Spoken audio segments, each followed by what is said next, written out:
It means that sustainability and abundance will never ever occur in a profit system, for it simply goes against the very nature of the structure. Therefore, it is impossible to have a world without war or poverty. It is impossible to continually advance technology to its most efficient and productive states. And, most dramatically, it is impossible to expect human beings to behave in truly ethical or decent ways.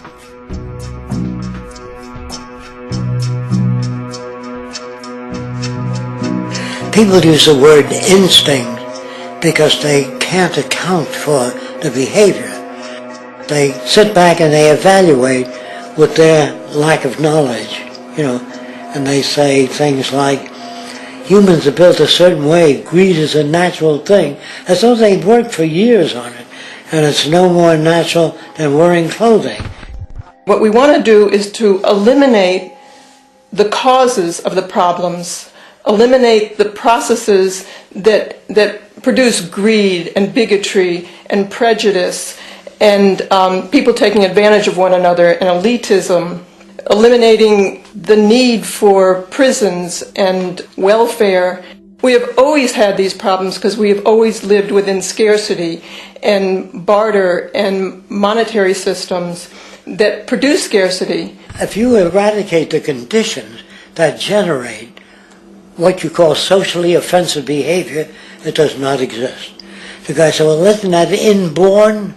No, it's not. There is no human nature, there's human behavior, and that's always been changed throughout history. You're not born with bigotry and greed and corruption and hatred. You pick that up within the society.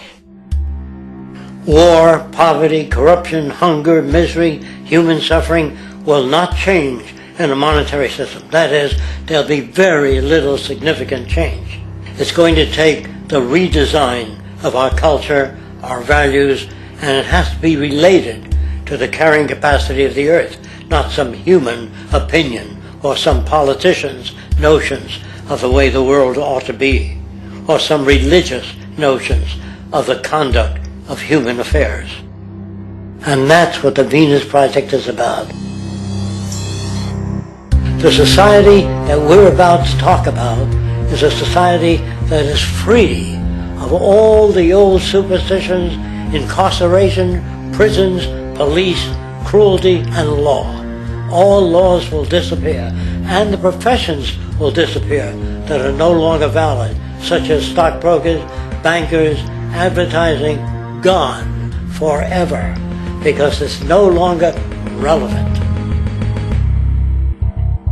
When we understand that it is technology devised by human ingenuity which frees humanity and increases our quality of life, we then realize that the most important focus we can have is on the intelligent management of the Earth's resources. For it is from these natural resources we gain the materials to continue our path of prosperity. Understanding this, we then see that money fundamentally exists as a barrier to these resources, for virtually everything has a financial cost. And why do we need money to obtain these resources? Because of real or assumed scarcity. We don't usually pay for air and tap water because it is in such high abundance, selling it would be pointless. So then, logically speaking, if resources and technologies applicable to creating everything in our societies, such as houses, cities, and transportation, were in high enough abundance, there would be no reason to sell anything. Likewise, if automation and machinery was so technologically advanced as to relieve human beings of labor, there would be no reason to have a job. And with these social aspects taken care of, there would be no reason to have money at all.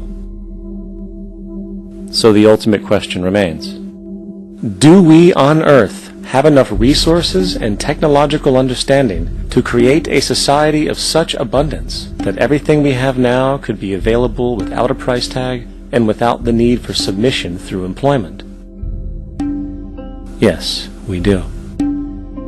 We have the resources and technology to enable this at a minimum, along with the ability to raise the standard of living so high that people in the future will look back at our civilization now and gawk at how primitive and immature our society was. What the Venus Project proposes is an entirely different system that's updated to present-day knowledge.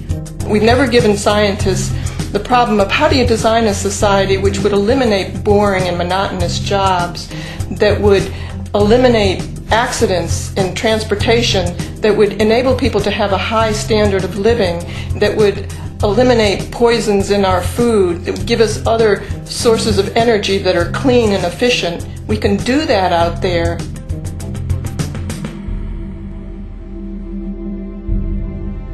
The major difference between a resource-based economy and a monetary system is that a resource-based economy is really concerned with people and their well-being, where a monetary system has become so distorted that the concerns of the people are really secondary, if they're there at all. The products that are turned out are for how much money you can get. If there is a problem in society and you can't earn money from solving that problem, then it won't be done. The resource-based economy is really not close to anything that's been tried. And with all our technology today, we can create abundance. It could be used to improve everyone's lifestyle. Abundance all over the world if we use our technology wisely and maintain the environment. It's a very different system, and it's very hard to talk about because the public is not that well enough informed as to the state of technology.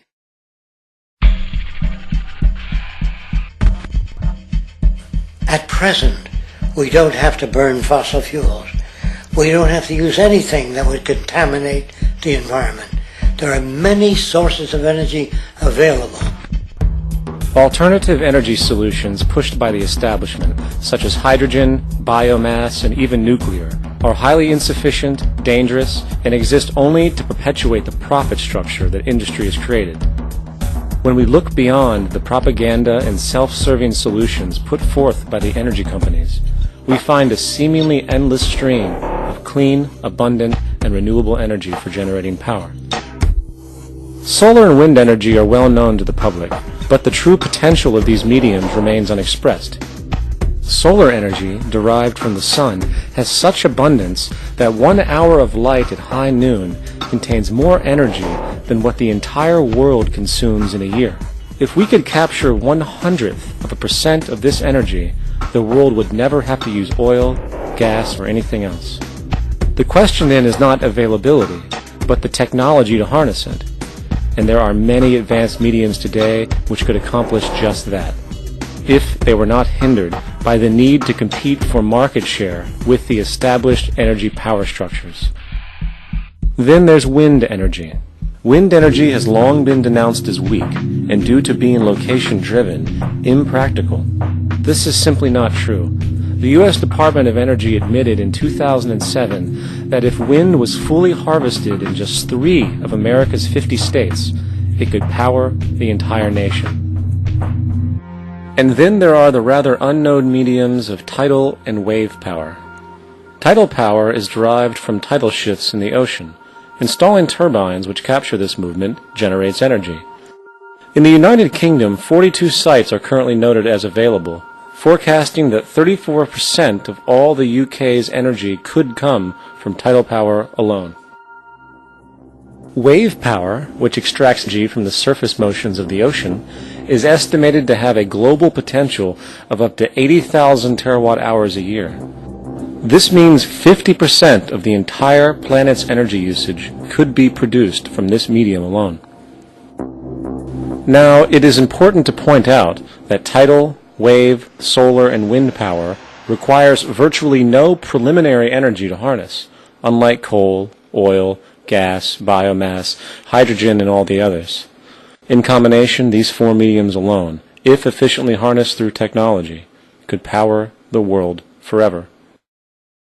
That being said, there happens to be another form of clean, renewable energy which trumps them all: geothermal power. Geothermal energy utilizes what is called heat mining, which, through a simple process using water, is able to generate massive amounts of clean energy.